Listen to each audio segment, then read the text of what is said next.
இப்ப அது ரொம்ப முக்கியமா? அவனுக்கு டாக்டர் ஏதோ ஊசி போட்டானா, அதுக்கு அவன் பயந்தானா. இத சொல்லிதான் சிரிச்சுக்கிட்டு இருந்தான்.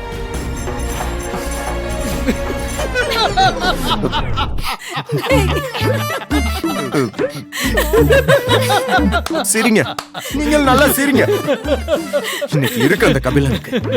டேய், ஒரு ஊசி போடுறதுக்கு பயப்படுறவன எந்த பொண்ணுக்குடா பிடிக்கும்? அதான் நம்ம புனிதா சிரிச்சிருக்கா. இதெல்லாம் ஒரு விஷயம்னு நீ கத்திய தூக்கிட்டு கிளம்புன பாரு. அண்ணன் கோவப்படுறதுல நியாயம் இருக்குமா?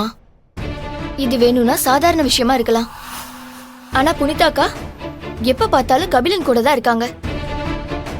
இந்த விஷயத்தை நம்ம சீரியஸா எடுத்துதான் ஆகணும். எனக்கு நடந்தது அண்ணன் விஷயத்துல நடந்துடவே கூடாது. நீ சொல்றது சரிதான் யாழினி. மரகதா அண்ணிக்கிட்ட இத பத்தி பேசிதான் ஆகணும்.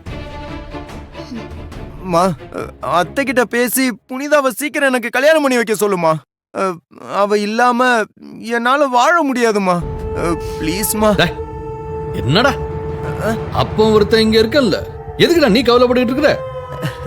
இப்ப என்ன, உன்னோட இந்த பிரச்சனைக்கு நான் சீக்கிரமே ஒரு முடிவு கட்டுறேன். போதுமா?